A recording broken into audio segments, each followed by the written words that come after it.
Good evening, everyone, and welcome to another exciting edition of Pardon Our Picks, where perfection is a work in progress. I'm your host, Sam, and alongside me, of course, our very esteemed co-host, Tarek. How you doing tonight? All right, I'm doing well, Sam. How about you? Doing pretty good, pretty good. So week 5 is in the books. It's been an exciting week with all the COVID issues, all the delays and stuff like that. So my question to you today: how do you think that's been affecting the league? Well, the main thing I can say is it's mainly just frustration. I think mainly for the fans because we're expecting certain games. My personal game I wanted to watch was Denver game that got moved to Monday, and then on Monday it got moved. It got canceled that last week entirely. It got moved to this week, and then the schedulers have to redo everything. I heard last week they have a whole team they hired just to reschedule games. They anticipated that this was going to happen, and they're just moving everything around. I saw like a whole bunch of games that just got, you get this bye week, you get this one, you lost this one, like everything's just moving around. So I think the main thing is frustration. I would say it was going to affect teams winning, but Tennessee, after 2 weeks off, came back and whooped Buffalo's butt, who've been winning. Absolutely, So that like, stunner. I don't know what to make of that. So we It got was like extra rest. Yeah, so and you had people saying, "Oh no, it's going to affect them," and now they're saying, like you're saying, that they get the rest. Um, I usually say you don't. I'm usually an advocate that you don't need the rest. Football plays, I think, the least amount of games of any professional sport. Um, and it always bugs me when you start resting players and then you come back and lose. You see that with the Ravens the last 2 years. I saw it with the Peyton Manning era with the Colts. They kept losing. Every time they got that bye week, the Colts lost in the playoffs. So But on the maybe, flip side, every time the Patriots didn't have the bye week, they lost. yeah, well, that's the Patriots. Yes. And we're all okay with that here at Uh-huh. Partner. But how do you think that's going to affect COVID-related issues later on down the line after teams have already had their buys? Hopefully, it's a motivation to do it. To try and do better practices. Um, all of us normal people here, we're trying to wear masks. We're trying to wash our hands. Only keep in contact with certain people, doing pods or whatever. So athletes and superstars, they kind of do what they want or feel like they can. So hopefully it's a motivation if they lose a bye week or miss a game or something. I don't know. I think I read today they're not planning on doing a bubble, but that's how baseball and hockey and basketball got through. That's how we got the NBA and hockey playoffs finally after we waited how many months for those. So Absolutely. I don't know. I, I so There to was sum up, talk. There was talk that yeah, perhaps forfeitures, if it's found that they were if the team was at fault. So yeah. So I mean, New England messed up the Denver game. Tennessee's had how many different infractions? So I think the sum up answer to your question is I don't know, which is the biggest problem with this whole COVID thing is there's so many unknowns. We didn't know if we were gonna get a football season. We didn't know if we were gonna get playoffs in the other sports.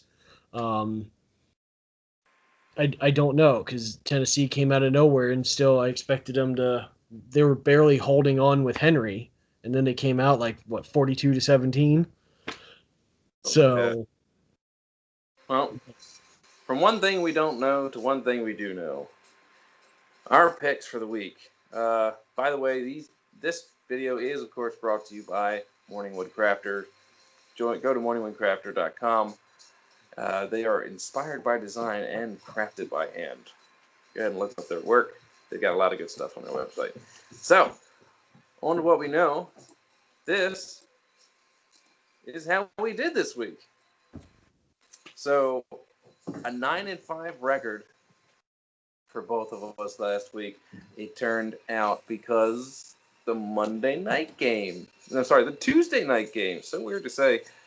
With the Titans and Bills, we picked different, and you got the Titans in that one. So, bravo, Mister, bravo. Yes. It brought me up. Course, well, we got absolutely. That would have put you a little further behind if you'd got that one wrong. So, 51 and 26 for me, 48 and 29 for you. You are still right there within striking distance, of course. Unless something major happens, that may be the rest of the season. Well, we seem to be neck and neck the entire time. So, I mean, we're doing pretty good, but we're not making the exact same picks. So, I like it. All right. So, let's move on to Tarek's game of the week.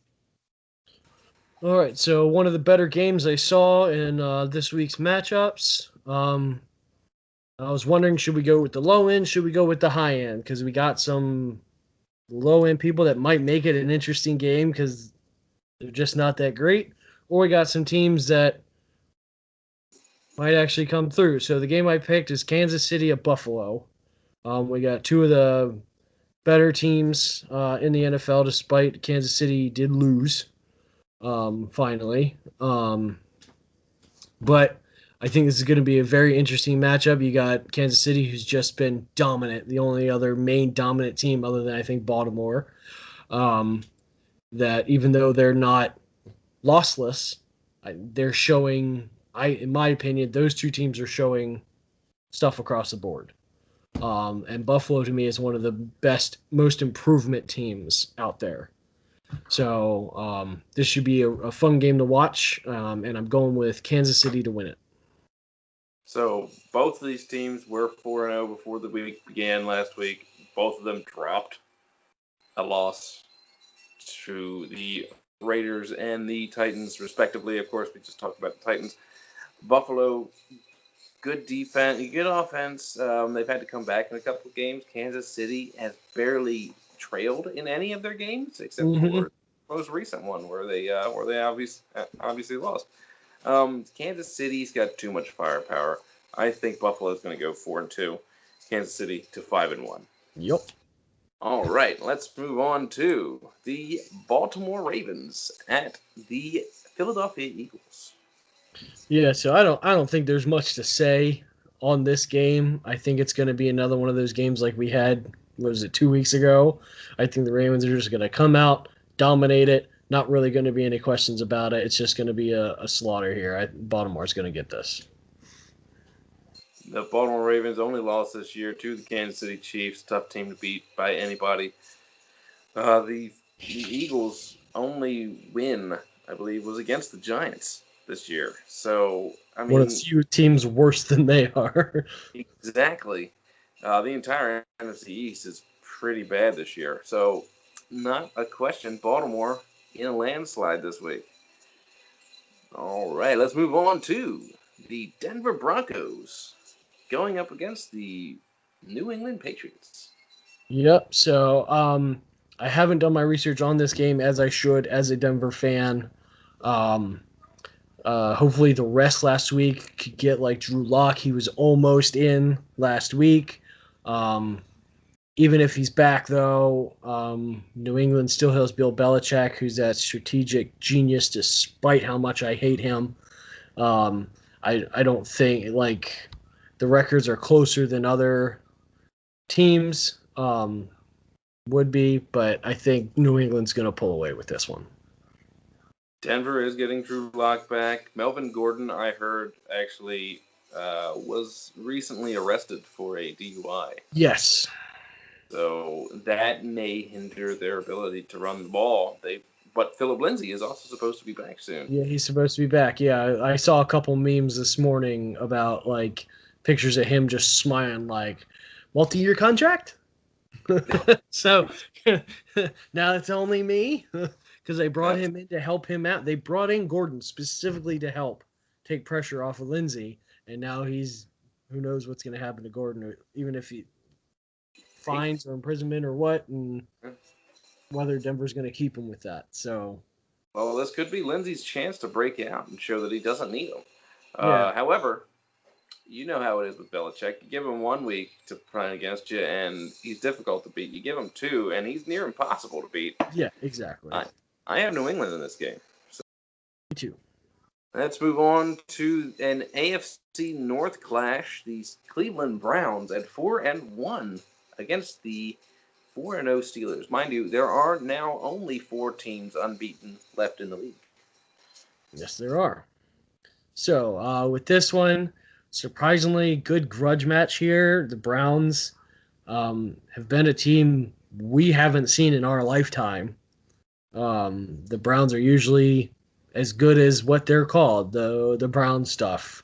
Yeah. So they've never been good. They weren't good before when they sent their team here to Baltimore to create a new team. So it's the first time they've shown life that anything's starting to happen. I think it's going to be another good game. This is one of my contestants for game of the week. But it's Pittsburgh at home. Roethlisberger is more experienced. More people on the team are more experienced. Mike Tomlin is more experienced. I think Pittsburgh's going to come away with this one. Cleveland, this is the first time they're meeting up with the Steelers since Myles Garrett got that suspension last year for beating a quarterback with a helmet. He's not going to be beating Ben Roethlisberger with a helmet this week. He's going to have a hard time. The Steelers, 4-0, they've had an early bye week because of the COVID-related issues. But I believe that Cleveland goes into Pittsburgh and gets another W. Mind you, last time the Cleveland Browns were 4-1, Belichick was the coach. Oh, wow. Absolutely. So it's been since the early 90s. So they might go 5-1. I don't know if they've done that since the 50s, 60s. So, I don't think they've done that since the 50s. absolutely. Back when It's they were like actually pretty good. smallpox. The Browns winning means it's smallpox. It is 2020. Yeah. Shut up. All right. Let's move on to a 4-1 team, the Chicago Bears, taking on the surprising 3-2 Panthers. Yep. So this one, I don't have too many notes on. Looks like it's going to be a decent game. As you said, the Panthers are surprising. We all expected something else without Cam Newton and a couple other things. So, no, excuse me. But Chicago, their record, I think, proves it. Watching them, they're reminding me of the Bears from the early 2000s a little bit. Their defense is back up to par, back up to snuff for what we expect a Chicago team to be. I think they're going to be able to pull this out. Chicago going into Carolina. The Panthers they've been pretty good in the last couple weeks. Chicago, yeah, they are very reminiscent of that early 2000s team with Rex Grossman at the quarterback helm. He was an adequate quarterback. He wasn't a great quarterback. Right now, they have Nick Foles in that role and a good defense to back him up. I have Chicago going in and winning. All right, so next we have the Green Bay Packers. Aaron Rodgers, week off from last week. This was an actual bye week for them. It was COVID related. Put asterisk in there. Indeed. Against the Tom Brady-led Tampa Bay Buccaneers, who lost last week. Yes, and we were all very happy about that. I know I talked to my family and they're all like, "Did you see Tom Brady lost?" And we're all like, "Yay!" Yeah. What's really funny with that, side note, tangent, anecdote, whatever. So Kim and I have been binge watching this show, game show type thing called Holy Moly. It's mini golf in extreme situations. And one of the holes, the craziness is they have to dive. And then they have like Greg Louganis judging the dive. It's completely rigged and complete. Like they have an actual diver and they keep giving them zeros, and then these guys belly flop and they give them like 10s and 10.5s. But they have like Groundhog Day to have groundhogs in there, and they keep giving the score, but it's always in like an acorn. And whenever they interpret the acorn, it's always 4. and then we watched it after the game, and I busted out laughing. It took me 5 minutes to explain what was going on, why I found it so funny. Wow. Yeah, that was a pretty big boner by Brady last week. Oh, do you think they're gonna go 4-2, or do you think they're gonna go? I think they're gonna go 3-3.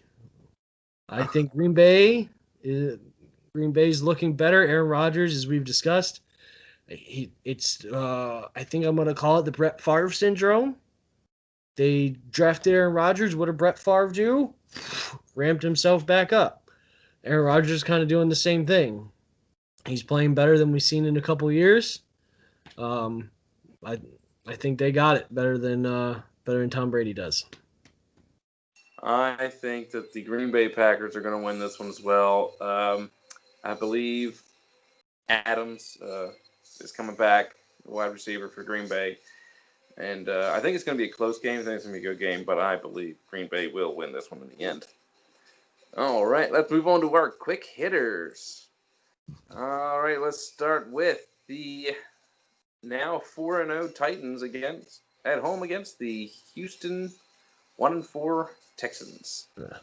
I don't think Tennessee is going to stay lossless, but I don't think they're going to lose this week. Tennessee in this one, I see the same thing. Congrats to Houston for getting rid of their coach finally, but it's not going to help them this week. No. The 3-1 Bengals against the 3-2 Indianapolis Colts. Yeah, I got the Colts on this one. I have the Colts too. Just too much defense for Joe Burrow this week. Mm-hmm. All right, the 0-5 Falcons just got rid of their coach, their GM, and they're playing the 1-4 Vikings. Yeah, I got the Vikings in this one. The Falcons just don't look. I think they're going to win something. I don't think it's this week.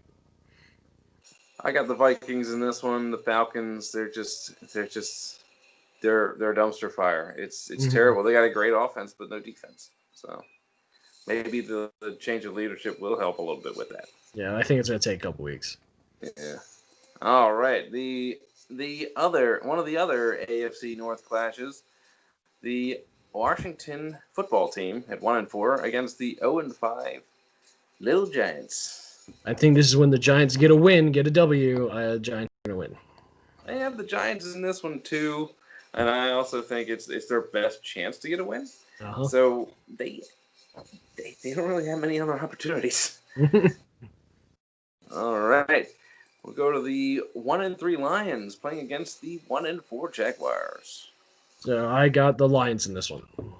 Neither of these teams really have a lot of teeth. I got the Lions too. For two large cats that can kill you, neither one of them got teeth. Absolutely. All right. The grounded New York Jets just releasing Le'Veon Bell against the Miami Dolphins. Yep, Miami. Yeah, Miami in this one. They've been playing pretty darn good recently. Yep. Sunday Night Football, the 4-1 LA Rams going up against the San Francisco 49ers, under 500 for now. Yep, and I think they're going to get to 500 this week. I think 49ers are going to win. Okay, I have the Los Angeles Rams maintaining their winning streak. The 49ers, I think they still need a little bit more time for Garoppolo to get better. And then for our Monday Night Football game, the 3-2 Cardinals against the Andy Dalton-led Cowboys. Yeah, I don't know why I picked Dallas. I think it's going to be interesting just to see what happens. So the Cardinals were 3-0, and they've struggled recently. The Cowboys with Dalton just made a lot of good throws last week. I see the Dallas Cowboys winning this, but it's we're going to see how that line holds up in front of them. Yeah. All right, that's it for our picks this week, folks. If you want to pick against us, go ahead and put it in the comments. It's going to be an interesting week. So definitely. All right. So again, if you're watching us, give us a like. Let us know you're watching it. Leave a comment, like Sam said. If you want to know when our videos are coming out, subscribe. We're doing it every week, and we may add more stuff as this season and other sports and stuff come along. So thanks again, guys. Absolutely. And for Pardon Our Picks, I'm Sam. I'm Tarek. You have a great football week.